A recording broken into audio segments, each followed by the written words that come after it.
Joining me now from Los Angeles is Michael Avenatti, the attorney for Stephanie Clifford, a.k.a. Stormy Daniels. Mr. Avenatti, welcome to Meet the Press, sir. Good morning. Let me start with a simple big-picture question. Why is this case, the case you're working on, so important to the American people?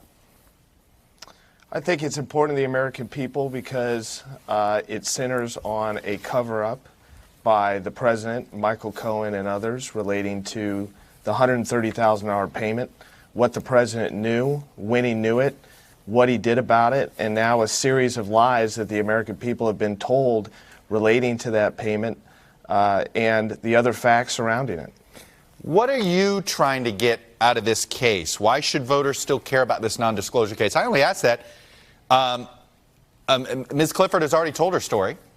We already, on 60 Minutes, it's already out there. What are you fighting for at this point? Well, she hasn't told the entire story. I mean, 60 Minutes aired about 17 minutes of a 3-hour interview. The president, Michael Cohen, continue to threaten her with extensive damages that they claim are owed to them if she continues to speak out and tell her story. Right. And this should matter to the American people because they have the right to be told the truth by their elected officials. They have the right not to be lied to, including on board Air Force One. And cover-up should always matter to the American people. Are you trying to win a case or take down a president? We're trying to win a case, and we're trying to present facts and evidence to the American people. This is a search for the truth. Ultimately, the American people and others that are far more educated and powerful than us will decide whether the president is fit to remain in office. You said 60 Minutes did 3 hours of an interview. They only aired 17 minutes. Is there stuff they left out that they had to legally leave out? Is that what you're implying here, that there's more to her story, but there's stuff that had to be legally left out of that interview? I don't think that there's stuff that quote, legally, close quote, had to be left out, but there's no question that there's a whole host of details surrounding the relationship, surrounding the intimidation, surrounding the threats that were left out of the piece aired by 60 Minutes. I mean, their format only allowed them to air so much.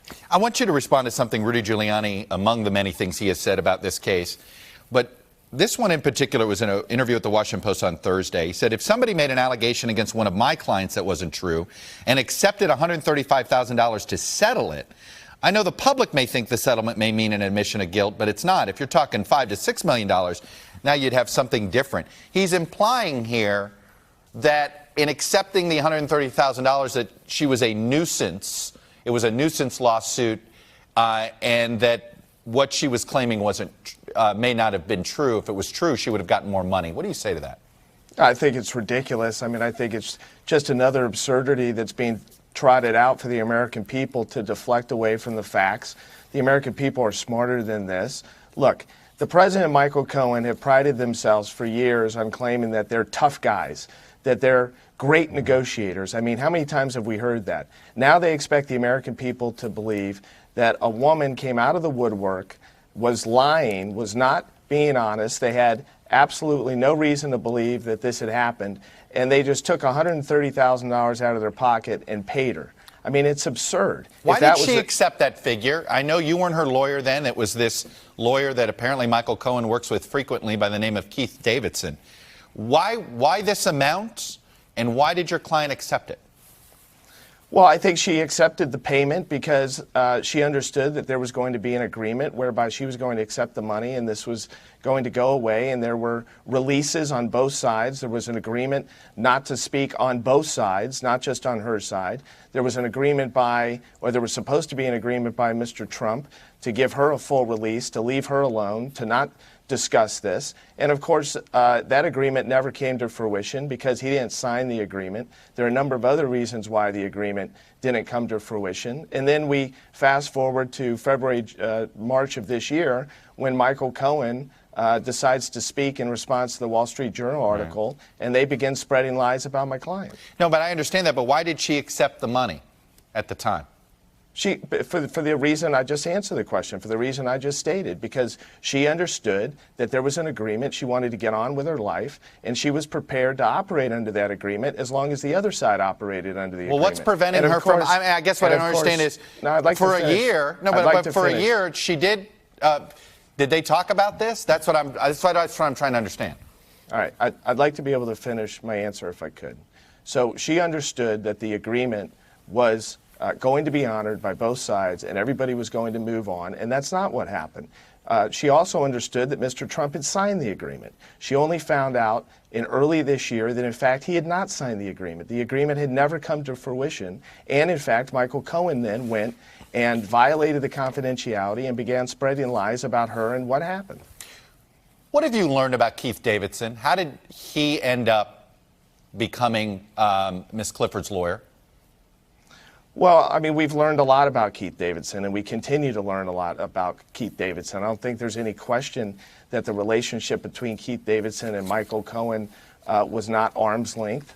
It's unclear as to exactly how close they were, but that was not a traditional relationship among two adversaries.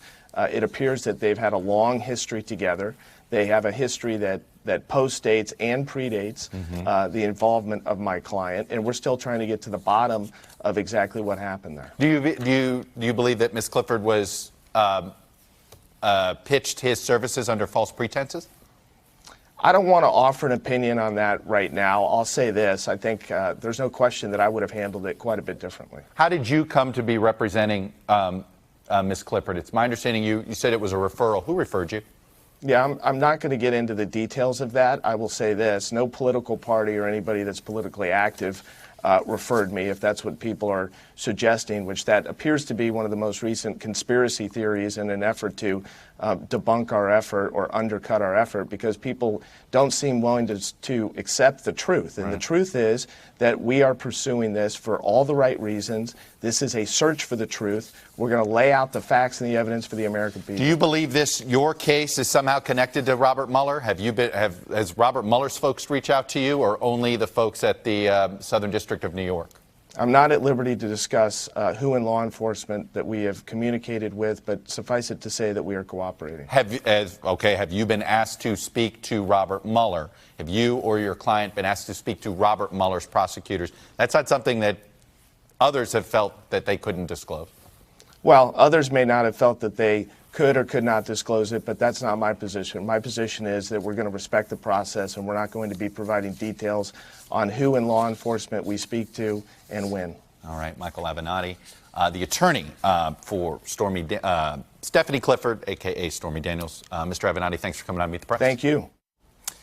Hey, NBC News fans, thanks for checking out our YouTube channel. Subscribe by clicking on that button down here, and then click on any of the videos over here to watch the latest interviews, show highlights, and digital exclusives. Thanks for watching.